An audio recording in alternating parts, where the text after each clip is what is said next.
Bekasi jebol, kita terperangkap di Giant Mega Bekasi.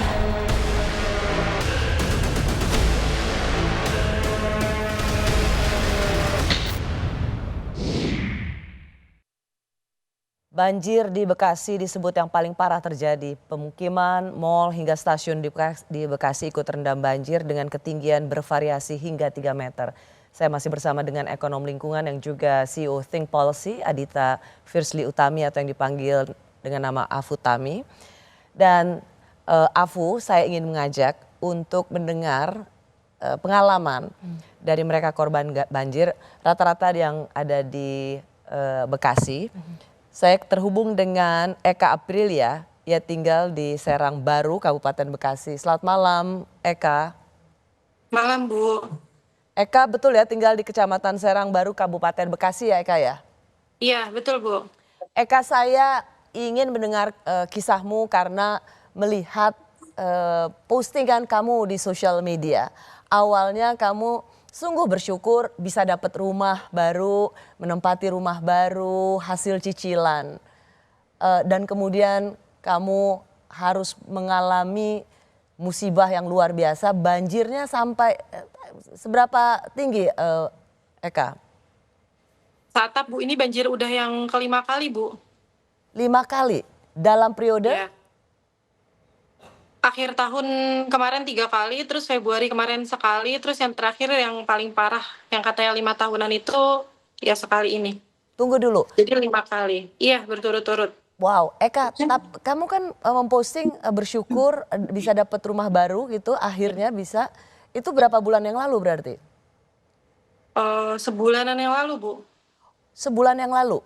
Iya. Oh, oke, tapi coba gimana ceritanya? Bisa cicil rumah, bisa nempatin rumah dengan bangga, tapi langsung dihantam banjir?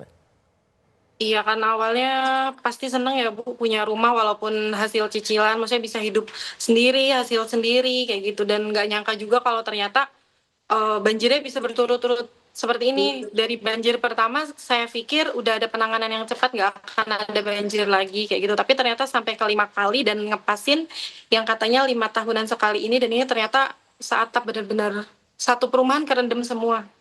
Ini seperti ini ya, yang ada Betul, kayak di gitu, layar atapnya Kompas TV doang. ya. Iya, Ini benar-benar suasana situasi permukimanmu. iya betul. Wow. Ini Dan ternyata perumahannya dikelilingin kali gitu, Bu. Oke. Waktu ini langsung terjadi di hari Senin. Iya, jadi dari maghribnya itu udah siaga-siaga kan, karena kita pantau aliran terus tingginya berapa meter. Nah, ternyata pas diinfoin tanggul jebol, karena kebetulan tanggul di sini masih berbentuk tanah, itu otomatis aliran debit airnya yang masuk ke dalam perumahan itu kenceng banget, dan secara cepat langsung naik gitu aja. Jadi nggak ada barang-barang yang diselamatin ya, semuanya kita mikirin nyawa langsung lari aja gitu. Jadi seperti air bah aja tiba-tiba langsung. Iya, betul. Kita juga nggak pada expect kalau misalnya bakal tinggal atapnya doang gitu. Jadi benar-benar ya udah kayak gitu. Oh, awalnya ketika Eka memilih pemukiman ini, apakah sudah mengetahui bahwa ini dikelilingi sungai? Enggak, karena awal ngambil perumahan di sini hanya menunjukkan set plan yang belum tahu nanti titiknya di mana. Hanya kan ada terbentang tanah luas, terus kayak nanti dibangun tahap 1 di sana, tahap itu di sini, tapi kita nggak bisa melihat posisi rumah kita tepatnya itu di mana, dan tidak dijelaskan kalau ternyata di kanan kirinya itu tuh kali. Biasanya ada janji pengembang bahwa kawasan ini bebas banjir. Apa Eka juga menerima janji itu? Jelas pasti semua sales marketing pasti ingin infoin seperti itu, Bu. Tapi ya jadi pembelajaran buat kita lah, buat kedepannya kalau benar-benar harus cari tahu lokasinya benar-benar ke pemukiman sekitar. Itu Eka bisa cerita nggak? Jadi ketika banjir itu datang betul-betul seperti air bah yang kemudian meluluh lantakan seluruh kompleks perumahan ya? Iya. Ya dari maghrib itu kan udah diinfoin kan siaga-siaga kayak gitu. Kita masih ngeliatin debit airnya masih rendah, tapi ternyata karena memang tanggulnya masih tanah, Bu. Sebenarnya dari banjir yang 4 kali banjir itu kita udah bilang berusaha lah komunikasi sama pengembang biar tanggulnya itu dibeton. Tapi sampai akhirnya banjir yang kelima ini dan terendam semua perumahan itu ya tanggul kita masih tanah. Sebenarnya yang bikin banjir kelima itu ya karena tanggulnya itu tanahnya longsor ke bawah, jadi semua debit airnya itu masuk dan semua perumahan tenggelam. Semua perumahan tenggelam. Jadi iya, Jadi kalau dan bisa ini sudah yang kelima. Kalau bisa kamu ceritakan sekarang benar-benar saya tahu kamu sudah kembali ke rumah meskipun masih ada genangan air, itu sudah tidak ada lagi yang bisa dipertahankan, Eka? Sudah tidak, Bu, sudah TV-nya udah jatuh retak, kulkas juga udah hancur semua. Ya, semua elektronik udah konslet, Bu. Bahkan banyak yang listriknya udah nggak bisa nyala karena memang listriknya itu kerendam air. Eh, saya bisa ikut merasakan apa yang menjadi kesedihanmu, Eka, karena tidak gampang di saat ini untuk bisa mendapatkan rumah, dan kamu bisa mendapatkan rumah hasil cicilan, begitu yang kamu bilang di postingan kamu di sosial media. Tapi ini yang harus menjadi pengalaman burukmu. Apakah kemudian Eka merasa pengembang harus bertanggung jawab, atau pilihan apa yang menurutmu masih kamu piliki? Saya hanya berharap bisa komunikasi dan pengembang bisa cepat, karena ini bukan, mungkin kalau masih yang sekali ya masih butuh waktu, ini udah yang kelima kali, tapi gerak cepat dari pengembang itu sampai sekarang tanggul pun masih tanah gitu loh. Jadi dari pihak kitanya pun rasa was-was masih bakalan ada, sedangkan bukan kejadian yang sekali dua kali gitu sih. Yang kita bingungin, pembangunan perumahan ini kan ternyata kan dikelilingin kali dan eh, bisa mendapatkan izin dari pemerintah setempat gitu sih, Bu.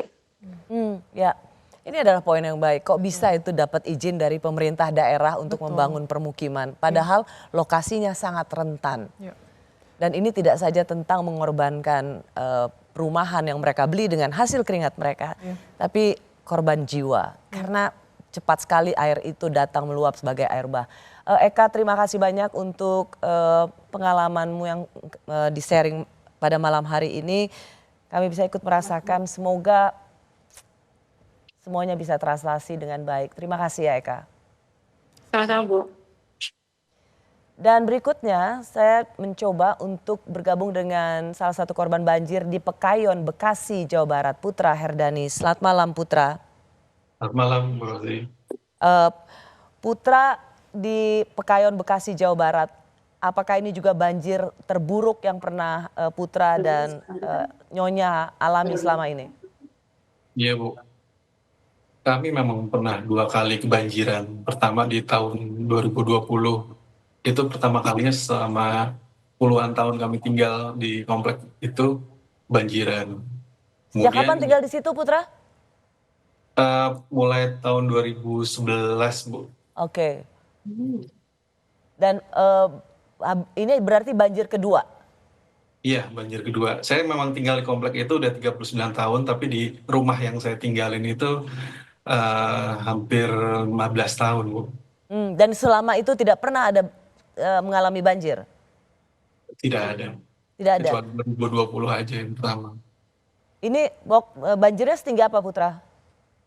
Ini waktu pertama kali air masuk itu masih semata kaki. Nah, ini kemudian dapat update dari tetangga udah sedada, orang besar sedada saya lah, Bu, di dalam rumah. Ini berapa lama kejadiannya? Maksudnya sampai langsung begitu tinggi ketinggian Hitungan airnya? jam sih, Bu. Cepat 2 jam kurang lebih udah segitu. Tadi saya bicara dengan Eka yang di Serang Baru, Bekasi, juga habis sampai semua barangnya tidak ada yang bisa diselamatkan. Kalau Putra? Kurang lebih sama, Bu. Kurang Kami lebih sama. ya sempat, alhamdulillah kami bisa menyelamatkan diri sama keluarga dan beberapa surat-surat dan kendaraan. Ya, tapi ya beberapa barang benda yang lain ya tidak sempat. Jadi hanya sempat bisa mengambil surat-surat berharga. Iya, bahkan pakaian pun yang melekat di badan aja waktu itu. Baik, Putra, saat ini ada di rumah atau di tempat pengungsian? Tempat mengungsi di rumah mertua. Oke, ya karena rumah sama sekali sudah tidak bisa dihuni. Iya, untuk duduk aja nggak bisa, Bu. Bagaimana? Untuk duduk, sekedar duduk aja untuk sejenak gitu nggak layak, Memungkinkan. nggak memungkinkan. Ya, Putra dan Adisti, sang istri, korban banjir di Pekayon, Bekasi, Jawa Barat. Terima kasih kami ikut merasakan apa yang kalian rasakan. Selamat malam. Malam. Afu, ada 2 kisah yang kita dengar. Satu lagi nanti saya harap kita bisa terhubung di bagian berikutnya. Saya mendengar jadi ada yang sudah belasan tahun tinggal tidak pernah banjir, tapi ada satu yang Sejak awal. iya sejak awal. Sekarang milenial itu susah untuk mendapatkan rumah. Bisa dapat rumah dengan cicilan adalah satu kebanggaan dan mungkin suatu kerja mereka harus kerja keras. Tetapi apa yang mereka terima adalah pengalaman buruk banjir menerjang seperti air bah.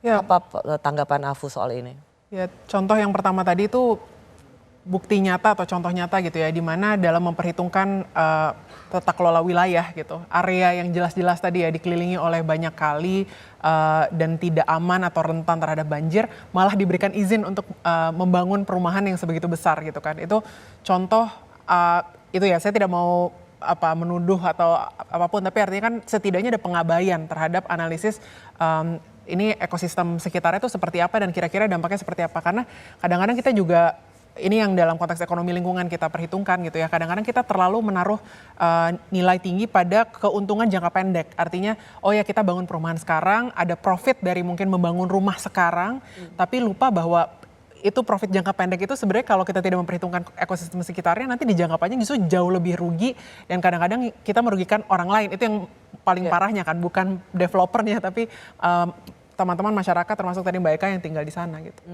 Kita akan masuk ke bagian berikutnya karena banjir masih terjadi di Jabodetabek. Pemerintah daerah seakan tak bisa mengatasi. Apakah ini wujud kegagalan atau salah tata kelola?